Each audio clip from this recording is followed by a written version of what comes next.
Violence in Cameroon is escalating as the conflict between the military and armed separatists intensifies. An Amnesty International report points the finger at both sides. It says government forces have tortured people and destroyed villages, while groups wanting autonomy for the Anglophone minority have killed military personnel and burnt down schools. Now, this latest spiraling of violence goes back decades, as Tommy Oladipo now explains.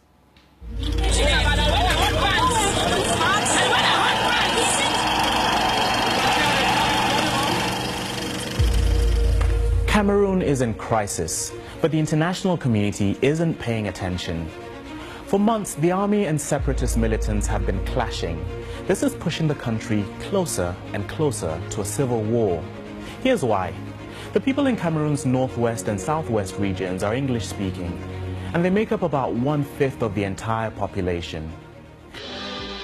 Away from the Commonwealth in West Africa, the Cameroons. In the colonial era, Cameroon was a German territory, but after the First World War, it was split between Britain and France. After independence, the two regions united to form one nation with two official languages. For decades, the English speakers have complained of neglect by the French speakers, including Paul Biya, who's been president since 1982. So the problem here is not just about language, and it doesn't mean that everyone from the English region is fluent in English, or same with the people in the French regions. The main point is the economic gap. There's been less development in the Anglophone areas when compared to the Francophone parts. So what do the Anglophone people want? For some, federalism. They want better allocation of resources. Others are calling for a complete split from Cameroon to form an independent state called Ambazonia. In October 2016, lawyers and teachers in that part of the country went on strike for months. They complained that the French language was being forced on them. So they led Anglophone campaigners to the streets, but the government struck back. It cut off internet supply for 3 months and clamped down on protests. But these images filtered out.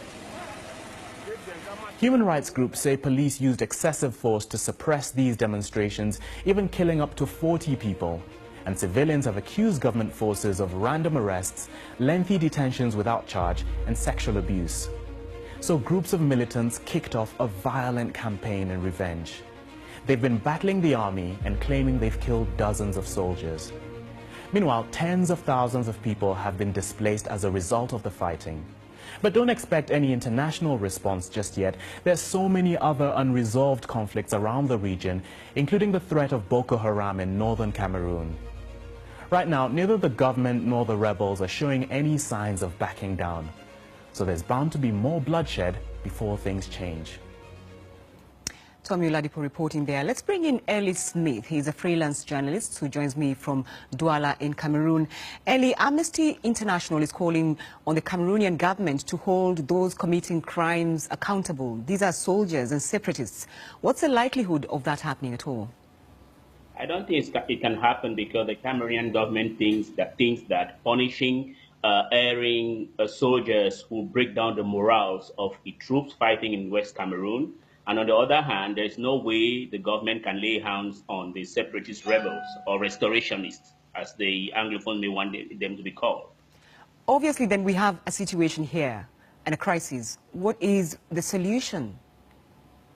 The solution lies in what most of us have been thinking. It is to dialogue, because the reason why this crisis, which is cyclical, is on is simply because the foundation under which this country was created in 1961 has not been respected, or it's not been respected. That's the reason why today English-speaking Cameroonians, some of them have taken up arms. When I spoke to you a little earlier, you talked about sanctions of some sort that could be effective. Of course, yes. There should be a kind of policy of naming and shaming, followed by sanction, that is freezing the accounts of those who are perpetuating this violence. Most of them are abroad. And at home, security officials and politicians or government officials who are fueling the violence should also be banned from traveling. That way, I think they'll be forced to come onto a negotiating table. Without that, I think the violence is going to continue. Well, there are those who fear that if the Anglophone side continues to ask or seek autonomy, this really will not end? All this fighting, all these killings will not end? No, those who say like that, I think they are just being dishonest. The problem is that two countries came and united together. That is the 1961 Constitution of Cameroon made the Anglophone part an autonomous part within the Republic of Cameroon.